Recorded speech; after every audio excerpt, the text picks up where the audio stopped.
Bonsoir Alain, bonsoir Oumar Sall qui est son producteur. Bonsoir merci d'être passé chez nous, je vais dire chez nous King FM, mais également au sein du groupe Futur Média.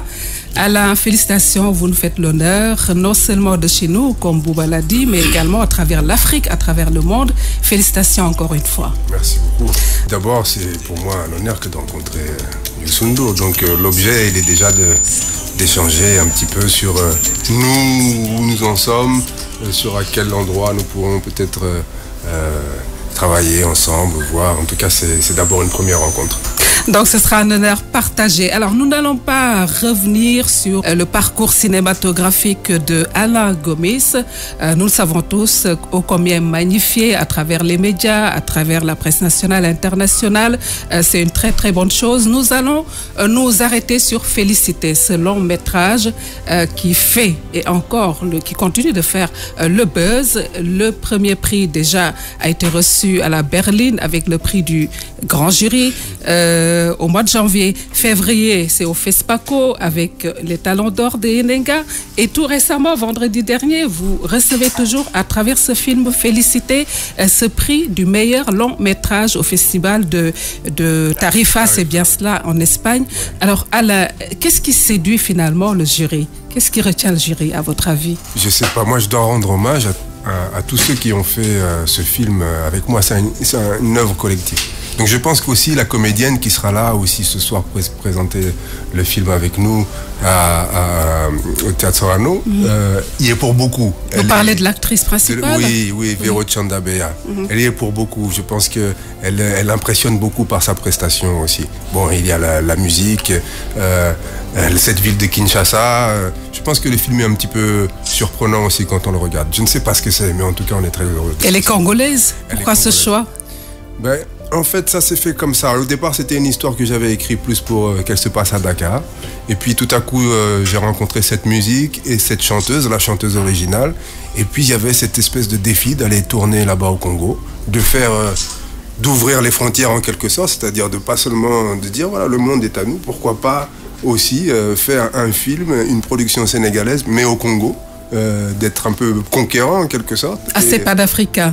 Mais oui, pourquoi pas? Pourquoi s'arrêter voilà, dans les deux sens? Je pense que c'était une collaboration qu'on s'est enrichis les uns les autres. C'est ça qui était bien. L'équipe était à moitié sénégalaise, à moitié congolaise. Il y avait quelques techniciens européens, 3. Et on s'est enrichis les uns les autres. Et pour ça, c'était formidable. On s'est appris des choses. Alors, ce qui vous vaut tous ces prix-là, certes, vous l'avez dit, c'est le talent des acteurs. Mais la qualité de production, là, je m'adresse peut-être à Oumar Sall, qui est le producteur. Ça a quand même beaucoup joué, cette qualité de production, techniquement. Oui, c'est vrai. Je pense que c'est un film, quand tu regardes un film bien produit, mais aussi pour moi produit très intelligemment, parce que c'est le fait de la collaboration que nous avons avec Alain. J'ai l'habitude de dire, il t'emporte dans son univers et tu peux rien lui refuser. Donc je pense que quand vous verrez ce film ce soir, vous allez voir également il y a, comme je dis, une générosité dans la production. Le thème également y est pour quelque chose, j'imagine. Oui, je pense que, bon, j'ai pas l'habitude souvent de parler du film quand avant le réalisateur l'avant-première est là, mais je pense que Félicité, c'est vous, c'est nous. Donc le thème est fort. Et je pense que le récit, bien sûr, s'est passé au Congo et au Sénégal, mais pour moi c'est universel, parce que pour faire un film il faut un vrai auteur. Il en fait partie, pour moi il est majeur de sa génération et ça se voit. Puiser dans nos valeurs, il faut être capable d'écrire, il faut être capable de raconter une histoire mais qui dépasse nos frontières. Omar, voilà, donc le film sera projeté tout à l'heure au Théâtre Daniel Sorano à 19h.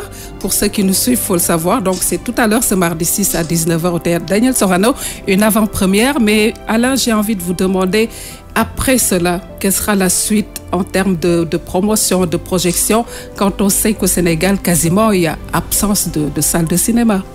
Bon, déjà, alors on fait un certain nombre de projections comme ça, presque de façon itinérante, mais c'est vrai que ça reste difficile de montrer les films. On est au tout début d'un grand combat et d'une grande construction, c'est-à-dire qu'on a eu 20 ans presque de dépression. Aujourd'hui, à nouveau, il y a des éléments qui se remettent en place. On est au début de la restructuration d'un cinéma, non seulement au Sénégal, mais dans tout le reste de l'Afrique. Ça sera un long combat et nos forces à nous ne suffiront pas. Il faudra celle de la génération suivante et encore de la génération suivante. Mais comment vous suivante. allez faire pour projeter ce film à Dakar? Comment vous allez faire? Là, on le fait à Sorano, à l'Institut français, on va le faire à l'UCAD. D'accord. Dans quelques jours, le combien d'ailleurs, j'ai oublié, le 18 à l'UCAD, il me semble. Il faudra multiplier. Moi, j'aimerais bien qu'on puisse faire d'autres projections en plein air dans certains quartiers aussi. Bon, il faut qu'on arrive à inventer parce que les structures ne sont pas là. Enfin, les salles de cinéma ne sont pas encore là. Il faut forcer la porte. Il faut forcer la porte, on n'a pas le choix. D'accord. Alors, peut-être une avant-dernière question pour les internautes qui sont en train de nous suivre aussi à travers nos applications. N'est-ce pas Bouba qui me fait signe? Oui, en fait, j'avais juste une question. J'avais une question pour Alain par rapport aux jeunes producteurs et réalisateurs africains. Quel est le message que vous leur donnez? C'est clair qu'aujourd'hui, avec toutes ces consécrations et tout le parcours d'Alain Gomis, ils sont dans le cinéma africain, ils veulent également percer. Quel est le message que vous avez à leur donner pour ces jeunes réalisateurs africains? Moi, je dirais synergie et persévérance. Il faut que il faut qu'on arrive à travailler ensemble. C'est-à-dire que de façon isolée, c'est trop difficile. Les choses sont encore trop balbutiantes. Donc il faut qu'on arrive à communiquer et à regrouper nos énergies pour essayer de créer des ponts. Et surtout endurance, parce que tout ceci ne peut fonctionner que sur une longue durée. À chaque fois qu'on essaye de faire des choses juste sur un coup, à chaque fois, il faut tout recommencer. L'intérêt, c'est quand les films arrivent à succéder les uns derrière les autres et que du coup, il n'y en ait pas à chaque fois à recommencer à zéro. Donc voilà, il faut qu'on soit absolument soudés. Il faut qu'on soit soudés. Bouba, tu as une autre question, non? Non, on peut peut-être revenir sur des fois tous les cinémas de quartier également pour faire peut-être revivre cet art africain, ce cinéma africain. C'est vrai qu'il y a les salles de cinéma, mais surtout au niveau des quartiers, peut-être commencer à développer le petit cinéma de quartier, pourquoi pas, et former les jeunes réalisateurs. Absolument. Omar Sall, le producteur. Mais c'est normal parce qu'un film, c'est comme nous. Le film doit vivre, doit rencontrer son public et le public, c'est tout le monde. Donc il faut effectivement aller dans les quartiers, il faut dans des salles de cinéma, mais il faut produire et encore davantage. Comme oui, mais est-ce que ce sera accessible aussi? Il y aura un prix, il faut payer l'entrée. Mais le cinéma, c'est un art qui coûte cher, c'est un investissement. On ne peut pas faire de la gratuité pour le cinéma. Mais il y a des stratégies et des gens qui appuient le développement qui peuvent aujourd'hui soutenir ces projections populaires. Et pour féliciter, ça va être le cas parce qu'on aura les universités du Sénégal, on aura un peu les universités africaines, comme je prendrai le Gabon, la Côte d'Ivoire ou Douala. Et le film va passer dans ces universités et des projections populaires vont bien sûr exister et seront soutenues. Mais pour moi, il faut des salles de cinéma, mais également il faut des films parce que les salles sont obscures. Production de il faut films. des films pour les éclairer. Donc, là, il faut une politique davantage de l'État, une politique de... Mais l'État doit répondre à 5 questions. Les salles en font partie pour nous assurer ce qu'on appelle le retour sur investissement. Il y a ce qu'on appelle le marché, c'est les quotas des films, les films pénétrants. C'est-à-dire comment nous allons éduquer nos enfants si nous recevons l'essentiel des films de l'étranger. Donc il faut puiser dans ce que nous avons. Il y a ce qu'on appelle l'emploi. L'emploi, parce qu'il y a beaucoup d'emplois qui se créent quand on tourne des films. Et ensuite, il y a le financement, c'est-à-dire le nombre de films produits et leur mode de financement. Donc ça, pour asseoir une politique étatique, on est obligé de passer par ces 5 points. Absolument. Alors, il est 17h exactement dans les studios de King FM. Je rappelle que nous avons tordu nos programmes avec l'émission de Boops de Bouba, DJ Bouba, pour justement recevoir le grand Alain Gomis qui fait la fierté du Sénégal, mais également de l'Afrique à travers le monde, avec son producteur Omar Sall. Omar, vous me faites signe là. Oui, je fais signe parce que c'est en profiter pour remercier le parrain de l'événement, quand même, qui est Youssou, qui nous a beaucoup aidés depuis le début. Moi, je disais depuis le début, on tentait de le rencontrer également depuis, je pense, la période embryonnaire du projet. Parce que pour moi, j'avais constaté que c'était un film musical, mais le film le plus ouvert d'Alain Gomis. Et forcément, il fallait qu'on se rencontre.